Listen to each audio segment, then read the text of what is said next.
Bonsoir à tous les amis, pour ceux qui ne me connaissent pas, vos grand-mères les entrecôtes, qui vivent sur la côte. Bon les amis, nouveau scandale, nouvelle affaire, nouvelle polémique aux Jeux Olympiques au Brésil. Alors Renaud Lavilloni qui dit aux Brésiliens, public de merde, je répète, public de merde, voilà. Mais c'est grave ça. Et en plus il dit quoi après? Ils ont qu'à rester chez eux. Et en plus il en rajoute en plus. Et à la fin, mais le bouquet final c'est quoi? Il se compare, il dit, on n'a jamais vu des sifflets comme ça depuis Owens. Toi se comparer à Owens, le premier black, le premier sportif black de renommée internationale. Owens qui a couru à l'époque de l'apartheid, mon pote. Il a couru à l'époque de Hitler. À l'époque de Hitler, le mec il a été sifflé par les nazis. Il se compare à ça. Espèce ta grand-mère, la Villoni, ta grand-mère, la vignoble, qui n'est pas noble. Et en plus elle est ignoble. Oh là, mais c'est grave ça. Tu te compares à ça, mais t'as pas honte, frère. À l'époque où Owens il courait, les noirs ils s'assiaient à l'arrière du bus. Toi t'es né en Poitou-Charentes, ta grand-mère qui fait de la poterie et qui rit jamais. Voilà. Donc les amis, avant de développer le sujet, rectification. Ma dernière vidéo, gros coup de gueule et tout, par rapport au fait que je me suis fait tirer dessus et tout. Gros coup de gueule. J'ai insulté tout le monde de fils de pute et tout. J'ai eu 4000 abonnés de plus. Merci beaucoup à tous ceux qui m'ont soutenu. Tous ceux que j'ai traités de fils de pute, c'est ceux qui se sont sentis visés. Tous ceux qui sont restés, wallah, vous êtes intelligents. Vous êtes intelligents et sur la vie de ma mère, vous avez pris la chose comme je voulais que vous la preniez. Donc maintenant, on va redévelopper le sujet. On revient même pas à nos moutons, on revient à nos fils de pute. Voilà. Donc, Renaud Lavilloni.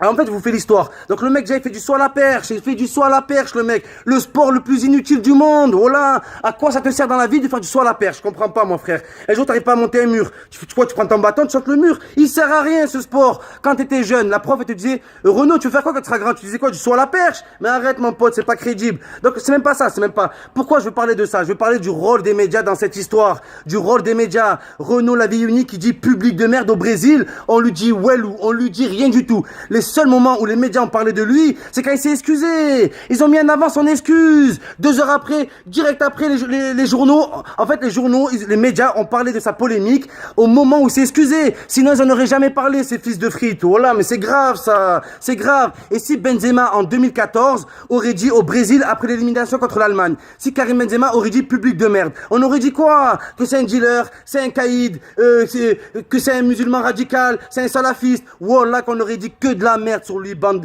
Ah, ça me dégoûte, ça me dégoûte. Donc Renaud qui dit public de merde, il se compare à Owens. Mais le pire c'est quoi les amis? C'est que les médias, allez voir les médias ce qu'ils font là. Le pêcheur, le pauvre, il est traumatisé. Niquez tous vos grands-mères, les murs qui font le mur sur la vie de ma mère qui sont muets. Oh, prenez les gens pour des cons quoi. Prenez les gens pour des cons. Benzema il a rien fait. Il s'est excusé, vous l'avez pas laissé s'excuser. Vous l'avez pas laissé s'excuser sur TF1 devant tout le monde, la France entière. On a dit on veut plus de tes excuses, c'est trop tard. Le mec il est coupable d'avoir injuré officiellement aux yeux de tous. Et là on le pardonne. Pêcheur, le pauvre. Il y a Thiago Silva, cette grosse suceuse de mes couilles là. Il y va, j'ai parlé avec lui. Et niquez tous vos mères, bande de suceurs, bande de corrompus qui puent. Ah mais c'est grave au bout d'un moment. Voilà. Mais regardez ce qui se passe. Nasri il aurait fait ça sur la vie de ma mère, on lui aurait coupé la tête. Benzema il aurait fait ça, on lui aurait coupé les couilles. Quand un Français de souche pousse un coup de gueule, on dit quoi? Qu'il a du caractère, qu'il est nerveux et que c'est normal, il y avait trop de pression et tout. Quand c'est un rebeu, on parle direct de violence, on parle direct de quartier, on parle direct d'islam. Eh, niquez vos grand-mères qui font du slam. Voilà.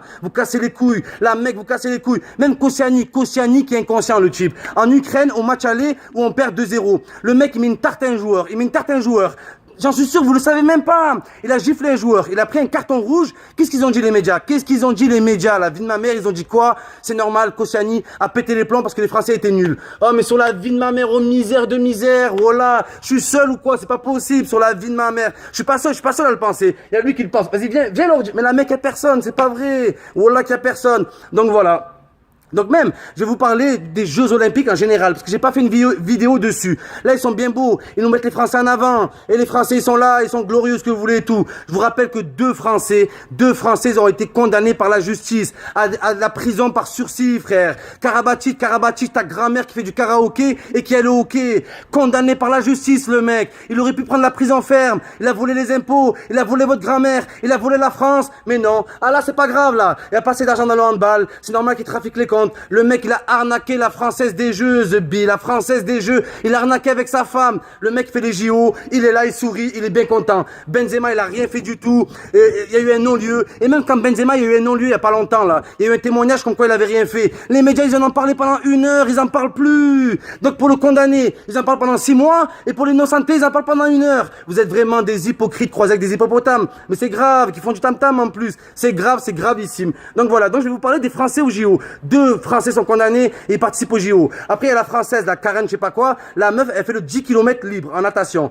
Donc la meuf, elle fait le 10 km. À la ligne d'arrivée, apparemment, elle a gêné, elle a perdu. La pauvre, j'ai de la peine pour elle, la meuf. C'est comme si toi, tu te maries avec une femme. Vous trouvez une maison, vous trouvez un terrain, vous construisez la maison, vous mettez tous les câbles électriques, vous mettez la freebox, vous mettez les meubles, la télé, vous mettez tout. Et le jour d'aménager, la meuf, elle divorce. C'est la même chose. Miskina, j'avais de la peine pour elle. Mais la meuf, elle a été disqualifiée parce qu'elle a gêné. La meuf, elle a gêné, la meuf. Et les Français disent quoi? Pêcheur, la pauvre, ils la prennent dans leurs bras. Et Thierry Henry, quand il a mis la main. Thierry Henry, il a mis une main, il nous a qualifiés, bordel de merde. Il nous a qualifiés pour la Coupe du Monde. Vous avez dit quoi? Que le mec, c'est un tricheur, qu'on méritait pas la coupe. Niquez vos grands-mères qui sont des grands-pères pendant la fête des grands-mères. Voilà, il y en a marre. Toujours les mêmes, on se fait toujours niquer, on se fait toujours niquer. Donc voilà, Samir Nasri, qui a dit ferme ta gueule à un journaliste, qu'elle a dit ferme ta gueule à un journaliste. Vous croyez que les Français, les journalistes, ils sont allés faire des articles sur lui? Vous croyez qu'ils ont dit Samir Nasri, le pauvre, les journalistes l'ont insulté, pêcheur et tout? Ils ont pas dit ça, ils l'ont condamné. Ils ont dit que c'était une racaille, un délinquant, un voleur, un braqueur, un séquestreur. Voilà, c'est grave.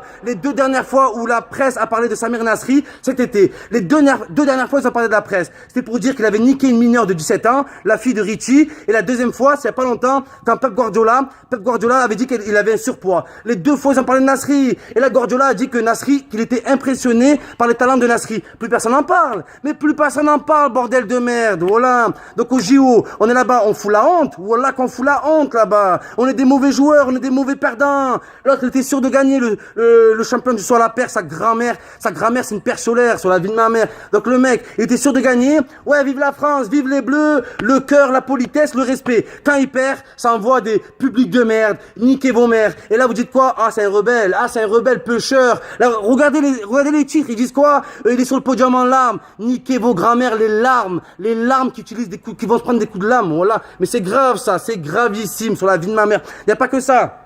L'autre, Christophe Lemaître, sur la vie de ma mère, à la base, je l'admire, mais pas depuis qu'il suce. Sur la vie de ma mère, c'est un suceur.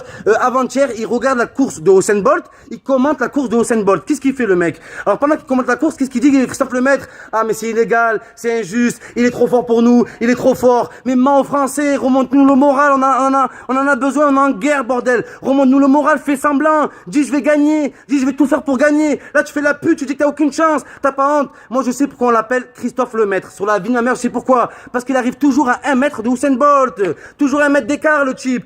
Peut-être qu'il a le record d'Europe, mais sur la vie de ma mère, il est dans le fond, sur la vie de ma mère, que même s'il est à fond, le maître. Wallah, qu'il légalisera jamais Usain Bolt avec des skis de fond. Jamais il légalisera. Voilà. Moi, ce que j'aime bien avec Antoine Griezmann, je vais vous faire la comparaison entre le maître et Griezmann. Pourquoi je vais vous faire la comparaison? Parce que déjà, ils ont la même tête, ils sont mignons, tout ce que vous voulez, Français dessous, c'est des héros, ce que tu veux. Donc, je vais faire la comparaison.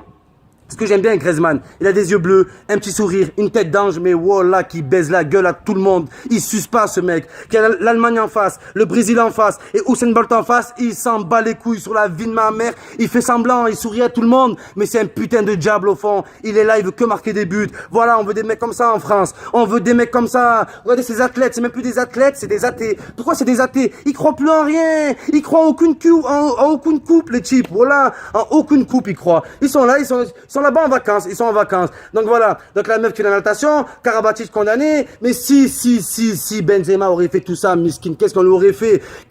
On l'aurait violé, le type, on l'aurait expulsé, malgré qu'il soit français, on l'aurait expulsé, les amis. Donc juste un truc, les amis, ne faites pas l'amalgame, c'est pas de la faute des Français de souche, si certains journalistes sont des fils de pute, c'est pas leur faute. Commencez pas à dire Français de merde, commencez pas à dire nique la France, ça n'a rien à voir. La plupart des Français, ils sont comme nous, ils veulent juste trouver un boulot, niquer quelques meufs, keufs, sortir avec les collègues, et c'est tout. Et c'est tout, ils veulent que ça, les Français de souche. Ils sont comme nous, arrêtez de croire qu'il y a une minorité raciste. La France, pour moi, n'est pas raciste, mais les instances françaises sont racistes, que ce soit dans la police, que ce soit dans l'armée. Bon, la police, c'est moins fréquent que l'armée, mais l'armée, c'est officiel. L'armée française, c'est officiel qu'elle est raciste. Les boîtes de nuit, les loisirs, ils sont racistes. Voilà, ils te le disent droit dans la gueule, ils te le disent. On est raciste, on veut pas de bougnoux dans la boîte. Voilà. Donc voilà. Et le sport. Et maintenant, le sport et le journalisme. Voilà, que c'est grave. C'est même plus du journalisme, c'est de l'illusionnisme. Voilà. Ils font ce qu'ils veulent. Ils prennent des trucs, coups de magie, bam, bam, bam. Ils nous envoient ce qu'ils veulent dans la gueule. Voilà. Les Français, on ne doit pas se laisser faire. On ne doit pas se laisser embobiner sur la vie de ma mère, vos grand-mères, les bobines qui traînent la bobini. Eh oui, mais je suis obligé. Voilà, vous me laissez pas le choix. Donc voilà, maintenant je vais vous dire pourquoi j'ai décidé de allumer ma caméra. En fait, je vais vous expliquer une chose. Là, je suis à la retraite. J'étais à la retraite hier dans mon salon devant la télé et tout, les petites pantoufles, tout ce que vous voulez et tout. J'allume le journal. Et moi, depuis 3 semaines et moi, je regarde plus le journal. Parce que quand je regarde le journal, je déprime. Voilà que je suis malheureux et je m'énerve. C'est ce qui est arrivé hier. Voilà la adim sur la. Bon, je vais arrêter de dire voilà sur la vie de mes lunettes. Oh, ta grand-mère la lunette sur la vie de ma mère qui lève jamais la cuvette. Donc voilà. Donc sur la vie de mes lunettes, les amis, j'allume le journal 1 minute. Voilà, cette vidéo, elle est basée que sur 1 minute. Je vois un titre, nouvelle polémique. Non, même pas nouvelle polémique. Le mec qui dit je sais pas quoi au Brésilien. 1 minute, bordel de merde. J'ai regardé, j'ai allumé ma. Et quand, en fait, c'est même pas ça le truc. C'est quand j'ai vu ça, j'ai compris une chose, les amis. J'ai compris une chose. Que j'étais pas dans le délire des vidéos, youtubeurs, nanani tout. En fait, voilà, j'aime bien allumer ma caméra et dire ce que je pense. Sur la vie de ma mère, c'est ce que j'aime par-dessus tout. Et mon sujet, mon domaine à moi, c'est le sport, les injustices et les fils de pute. Voilà, c'est quoi mon domaine à moi sur la vie de ma mère. C'est pour ça que j'ai allumé ma caméra. C'était pas un coup de, ouais, nanani, je m'en bats les couilles, vos grand-mères, les abonnements qui sont maman. Voilà, les amis. Donc, j'espère que cette vidéo vous fera réfléchir. Je vous souhaite un bon visionnage. Et prochaine vidéo, c'est la première fois que je vous dis ça. Le titre de la prochaine vidéo, c'est, entre guillemets, j'ouvre les guillemets, Burkini. Ouais, c'est ça. Le Burkini, le sujet qui divise. Même pas qui dérange, qui divise. Vos grand-mères, les madranges.